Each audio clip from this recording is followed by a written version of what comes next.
Hello everyone, welcome to my channel. आज की इस वीडियो में बात करेंगे 11th एनसीईआरटी हिस्ट्री के चैप्टर नंबर 6 के बारे में, जिसका शीर्षक है मूल निवासियों का विस्थापन।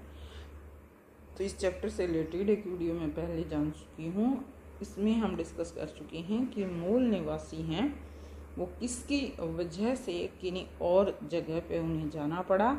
जैसे कि इंग्लैंड की बात की जाए तो इंग्लैंड ने भारत को उपनिवेश बनाया, उसी तरह से अमेरिका के भी कुछ हिस्सों को उन्होंने उपनिवेश बनाया है। तो उनकी वजह से जो मूल निवासी वहाँ के रहने वाले जो लोग हैं उन्हें कहाँ रहना पड़ा, कहाँ जाना पड़ा, या अपने ही देश में वो जैसे उनके गुलाम बन गए, जैसे भारतीयों के साथ हुआ था।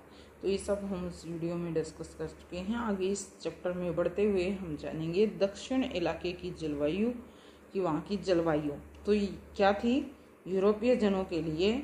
जैसे इंडिया की जलवायु गर्म थी ना यूरोपियों के लिए, इसी तरह से वहाँ से दक्षिण इलाके की जलवायु बहुत गर्म थी, इसलिए बागान मालिकों ने अफ्रीका से दास खरीदी। तो ये जो दास है उस टाइम पे बहुत ज़्यादा फेमस थी। संयुक्त राज्य अमेरिका के उत्तरी राज्यों में दास प्रथा को क्या बताया गया है, एक अमानवीय कृत्य है, इसे अमानवीय प्रथा बताया गया है। 1861-65 में दास प्रथा को जारी रखने वाले और उसके खात्मे की वकालत करने वाले राज्यों के बीच में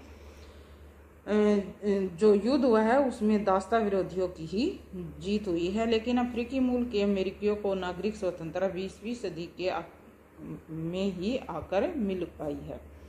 अब 1763 में ब्रिटिश लोगों द्वारा फ्रांस से कनाडा को जीतने और फ्रांसी आबाद कर लगातार स्वायत्त राजनीतिक दर्ज की मांग कर रहे थे, और 1867 में कनाडा को स्वायत्त राज्यों के एक महासंघ के रूप में संगठित करके इस समस्या का हल किया गया है। तो जैसे हमने इस चैप्टर में स्टार्टिंग या इसकी पहली वीडियो में हमने डिस्कस किया है कि जो मूल निवासी हैं उनको अपनी जगह से हटना पड़ा। उसका रीज़न क्या रहा है, जो यूरोपियन हैं वो अपने काम के लिए यहाँ आए, और वहाँ हमने बातें की थी कुछ जैसे यूरोपियन हैं यहाँ पे मालिकाना जो स्वामी, खेतों के स्वामी बनने के लिए, यानी कि ज़मीन पर हक जताने के लिए। जबकि अमेरिका के मूल निवासी क्या थे, वो बेचारे वहीं पे वो नहीं चाहते थे कि मालिक बने हो, सिर्फ उनसे उस ज़मीन से वो खेती करना चाहते थे। तो इस तरह से 1867 में कनाडा को स्वायत्त राज्यों को एक महासंघ के रूप में संगठित करके समस्या का हल निकाला गया।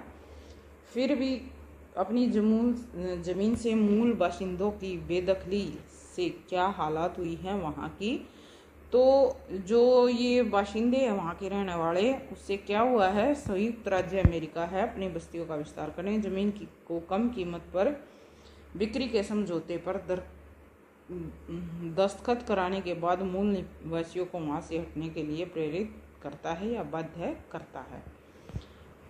किसने किया है ये, संयुक्त राज्य अमेरिका ने। ज़मीन की क्या की, कम कीमत, और फिर बिक्री के समझौते पर दस्तखत करवा के वहाँ से मूल निवासियों को हटा दिया। इसके उदाहरण भी मिलते हैं। अमेरिकियों ने धोखे से उनसे ज़्यादा ज़मीन लेकर पैसे देने में वादा खिलाफी की।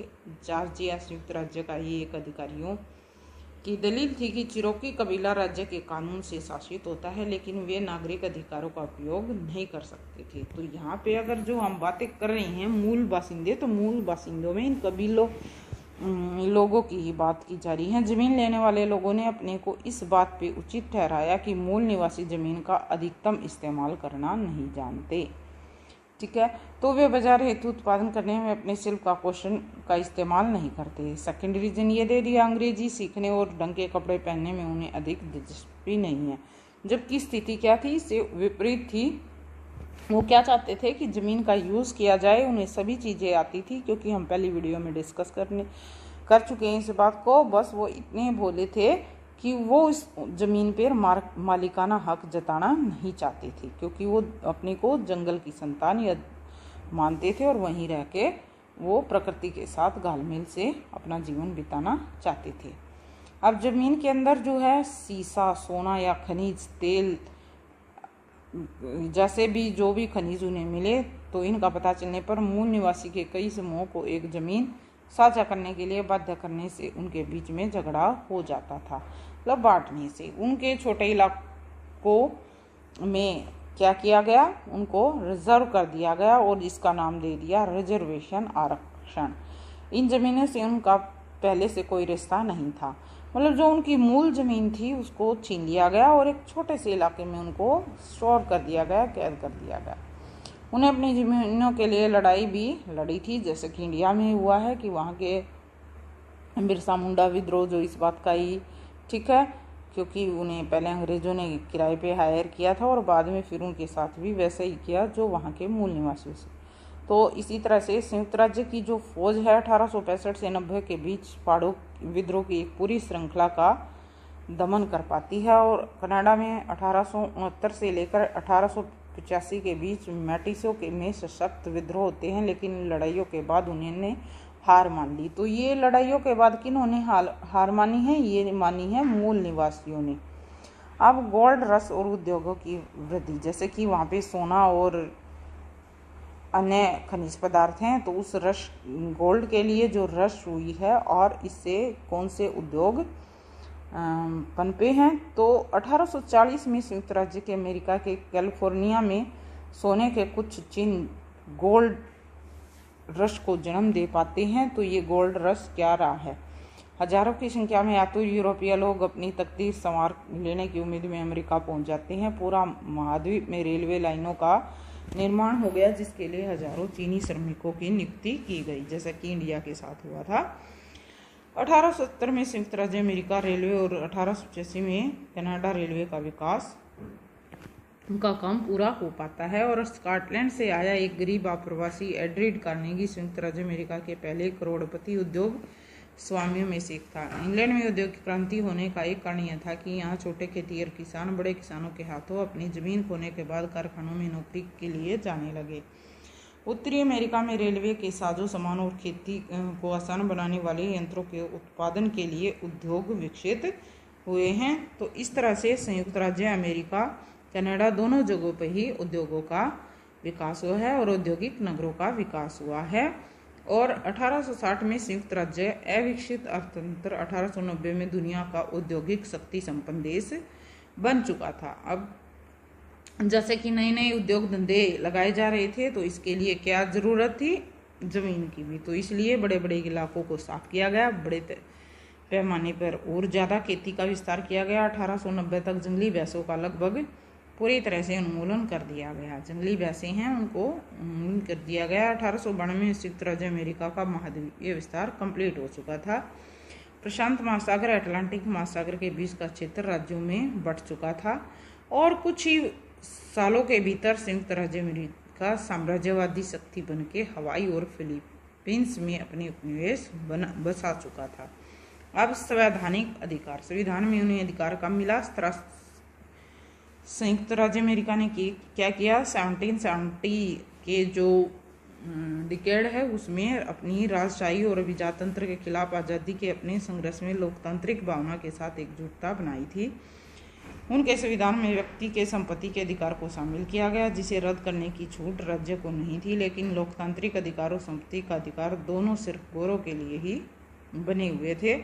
अब इस स्थिति में क्या होता है, फिर भी बदलाव होता है। तो बदलाव किस तरह का होता है, जैसे कि मूल निवासियों को विस्थापित अमेरिकी सरकार ने भी किया है। 1920 के दशक में संयुक्त राज्य अमेरिका और कनाडा के मूल निवासियों के लिए कुछ भी बेहतर होना शुरू कर नहीं रहा था। 1928 में समाज वैज्ञानिक लेवारिस मैरियम के the problem of Indian administration में रिजर्वेशन में रह रहे मूल निवासियों की स्वास्थ्य एवं शिक्षा सुविधाओं की दृढ़ता का बड़ा ही दारुण चित्र उन्होंने प्रस्तुत किया है। 1934 में इंडियन रीऑर्गेनाइजेशन एक्ट के द्वारा रिजर्वेशन में मूल निवासियों को जमीन खरीदने और ऋण लेने का अधिकार हासिल हुआ है, जिसे पहले अपनी संस्कृति को पूरा निभाने और नागरिकता के लाभों से वंचित रखा गया था। 1950 से 60 के दशक में संयुक्त राज्य अमेरिका कनाडा की सरकारों के मूल बासिंदों के लिए किए गए विशेष प्रावधानों को इसलिए खत्म करना चाहते थे कि वे मुख्य धारे पर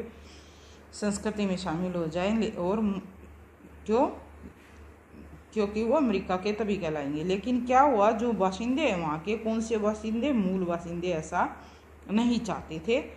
अब इसी सिलसिले में क्या है, 1954 ईस्वी में अनेक जो है मूल निवासी उनके द्वारा तैयार किए गए डिक्लेरेशन ऑफ इंडियन राइट्स में इस शर्त के साथ संयुक्त राज्य अमेरिका की नागरिकता स्वीकार करते हैं कि रिजर्वेशन वापस नहीं लिए जाएंगे और उनकी परंपराओं में दखलंदाजी नहीं की जाएगी। 1969 में सरकार द्वारा आदिवासी अधिकारों को मान्यता न देने पर मूल निवासियों ने धरना प्रदर्शनों और वाद विवादों का विरोध किया।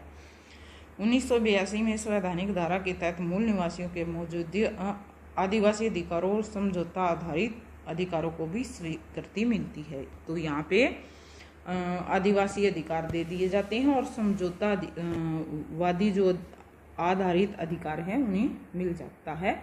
अब बात करेंगे ऑस्ट्रेलिया की। तो ऑस्ट्रेलिया क्या है? आदिमानव जिन्हें एबरिजिनिज कहते थे, ऑस्ट्रेलिया के साथ एक भू सेतु से जुड़े न्यू गिनी से लगभग 40,000 ईयर्स पहले ऑस्ट्रेलिया में आने शुरू हुए थे। तो मूल निवासियों की परंपराओं के अनुसार वे हमेशा से यहीं थे। बीती सदियां सौपन काल कही जाती थी। क्या कही जाती थी? सौपन काल। 18वीं सदी के आखिर में ऑस्ट्रेलिया के मूल निवासियों ने 350 से 750 तक समुदाय बनाए हुए थे और हर समुदाय की अपनी लगभग भाषा थी जो आज भी बोली जाती है। उनमें से 200 भाषाएं। सभी लोगों देसी लोग और एक विशाल समुद्र में रहता था। टॉरस स्ट्रेट टापुवासी कहा जाता था। उन्हें ऑस्ट्रेलिया की आबादी बहुत छितराई हुई और आज भी वहाँ के ज़्यादातर शहर समुद्र तट के साथ साथ बसे हैं क्योंकि बीच का इलाका शुष्क मरुभूमि भूमि है। यूरोपिया का ऑस्ट्रेलिया पहुंचना। 1606 में डच यात्रियों ने ऑस्ट्रेलिया को देखा। 42 में तास्मान इस पे पहुंचता है टापू पे। बाद में इस टापू का नाम तास्मानिया रख दिया गया। 1770 में जेम्स कुक बॉटनी खाड़ी में पहुंचता है जिसका नामकरण हुआ न्यू साउथ वेल्स। 1788 में ब्रिटेन के दंडितों की बस्ती बनाई गई। सिडनी की स्थापना की गई। नेक्स्ट हम जानेंगे कि यूरोपियन आगमन से जो है सभी मूल बासिंदों के ने खतरे को नहीं माना। उन्होंने नहीं माना कि उनसे उन्हें कोई खतरा हो सकता है। 19वीं और 20वीं सदी के बीच में कीटाणुओं के असर से क्या हुआ है, अपनी जमीनें खोने के चलते और आबादकारों के साथ हुई लड़ाइयों में लगभग 90% मूल बासिंदों को अपनी जान देनी पड़ी। ब्राजील ने उनके साथ हिंसक बर्ताव से मूल निवासियों के प्रति हिंसा करने पर पुर्तगाली कैदियों को बसाने का प्रयोग बंद किया। ऑस्ट्रेलिया के ज़्यादातर शुरुआती आबादकार इंग्लैंड से निर्वासित होकर आए थे और उनके कारावास पूरे होने पर ब्रिटेन वापस न लौटने की शर्त पर उन्हें ऑस्ट्रेलिया में आज़ादी से जीवन जीने की इजाज़त मिल गई। वे मूल निवासियों को बाहर निकालकर खेती करने लगे थे। ऑस्ट्रेलिया का विकास। तो किस तरह से ऑस्ट्रेलिया में विकास हुआ? जैसे कि 1850 में क्या हुआ है, ऑस्ट्रेलियाई बस्तियों को स्वशासन का अधिकार मिला है। चीनी कुलियों का आविष्कार। अब इसके बाद क्या, 1851 से 1961 तक गोल्ड रश और 1901 में 6 राज्यों को लेकर ऑस्ट्रेलियाई संघ का निर्माण हुआ है। 1911 में कैनबरा राजधानी बनाएगी और 1948 से 75 20 लाख यूरोपीय लोग ऑस्ट्रेलिया में आकर बस गए। 1974 में गोरे ऑस्ट्रेलिया की नीति का खात्मा हो जाता है। एशियाई अप्रवासियों को प्रवेश की इजाज़त मिल जाती है। तो इस तरह के यहाँ पे कुछ और ईयर दिए गए हैं जो आपको शो पे यहाँ पे स्क्रीन पे दिखाई दे रहे हैं। जैसे कि 1992 में ऑस्ट्रेलियाई हार्ट कोर्ट द्वारा माबो केस टेरा न्यूलिसिस कानूनी अवैधता की घोषणा और 1770 के पहले जमीन से मूल निवासियों के दावों को मान्यता। 1995 में आदिवासी और स्ट्रेट टापुवासी बच्चों को उनके परिवारों से अलग किए जाने के मामले में राष्ट्रीय जांच की गई और 1999 में 1820 से 70 के दशक के बीच गुम हुए बच्चों के माफीनामे के तौर पर राष्ट्रीय समायाचना दिवस यानी कि 26 मई सेलेक्ट किया गया। अब ऑस्ट्रेलिया में भेड़ों के विशाल फार्म तथा खाने मदिरा बनाने हेतु अंगूर के बाग था। गेहूं की खेती एक लंबी अवधि में और काफ़ी परिश्रम से विकसित हो पाई थी। हर कंट्री क्या है, वहाँ पे जो भी संसाधन है उससे नई नई चीज़ें बनाकर अपने विकास में लगे हुए थे। अब राज्यों को मिलाकर क्या किया गया वहाँ पे, जैसे कि एक 1911 में ऑस्ट्रेलिया की राजधानी बनाई गई जिसका नाम रखा गया वुलविटगोल्ड। अब अंत में उसका नाम क्या रखा गया, कैनबरा, जो स्थानीय शब्द कैम्ब्रा कैम्ब्रा मीन्स सभा स्थल से बना है। कुछ मूल निवासी दासों की तरह खेतों में काम करते थे। बाद में चीनी अप्रवासियों से उन्होंने सस्ता श्रम मिल गया जो कैलिफोर्निया में हुआ था। मतलब जैसा कैलिफोर्निया में भी वहाँ गोल्ड रश के लिए लोगों की भीड़ थी, तो अभी भी हमने डिस्कस किया है कि कैलिफोर्निया में चीन से उन्हें सस्ते श्रमिक मिल गए। गैर गौरव पर बढ़ती हुई निर्भरता से दोनों देशों की सरकारों ने चीनी आप्रवासियों को की लहर 1968 में मानव स्त्री जो है W.H. टर्नर, उसने द ग्रेट ऑस्ट्रेलियन साइलेंस में क्या बताया है, इतिहासकारों के बारे में कहा है कि वो मूल निवासियों के बारे में साइलेंट रहे हैं, चुप रहे हैं। 1970 के दशक में उत्तरी अमेरिका की तरह यहाँ भी मूल निवासियों को समझने की चाहत जाग चुकी थी। उन्हें मानव शास्त्रीय संस्कृतियों वाले समुदाय के रूप में प्रकृति और जलवायु को समझने की विशिष्ट पद्धति के रूप में समझा था। उनके आसपास कथाओं और कपड़ा साजी चित्रकारी हस्तक्षेप के कौशल का विशाल भंडार था जो सराहनीय और आदर तथा विलेखन के योग्य था। बाद में मूल निवासियों की संस्कृति का अध्ययन करने के लिए अनेक विश्वविद्यालय विभागों की स्थापना की गई। आर्ट ऑफ गैलरीज में देसी कलाएं दरगाहें शामिल की गई। देसी संस्कृति को समझने वाले कल्पनाशील तरीके से सज्जित कमरों के लिए संग्रहालयों में जगह बनाई गई और मूल निवासियों ने अपने जीवन इतिहासों को लिखना स्टार्ट कर दिया। तो इस तरह से मीन्स देसी कला और कौशल को भी समझा गया और उन्होंने भी अपने इतिहास को लिखना शुरू किया है। 1974 में क्या हुआ है, 1970 बहुसंस्कृतिवाद ऑस्ट्रेलिया की राजकीय जो नीति रही है, जिसने मूल निवासियों की संस्कृतियों और यूरोप तथा एशिया के प्रवासियों की भांति भांति संस्कृतियों को समान आदर दिया है। मीन्स सभी संस्कृतियों को साथ लेके चलना। जैसे कि भारत में बहुत से धर्मों के जातियों के लोग रहते हैं और भारत क्या है, इन सब को मिला के एक साथ लेके चलता है। तो उसी तरह से ऑस्ट्रेलिया में ऐसी नीति रही है, बहुसंस्कृतियों को सम्मान देना।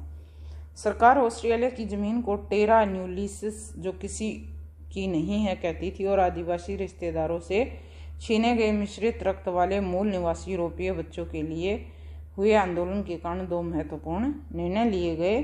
तो इन्होंने क्या रहे हैं, मूल निवासियों का जमीन के साथ पवित्र और मजबूत ऐतिहासिक संबंध माना गया है और इनका आदर किया जाना चाहिए। पिछली गलतियों को धोया नहीं जा सकता, लेकिन गोरों और रंग बिरंगे लोगों को अलग अलग रखने की कोशिश करके बच्चों के साथ किए गए अन्याय के लिए सार्वजनिक रूप से भी माफ़ी मांगी जानी चाहिए।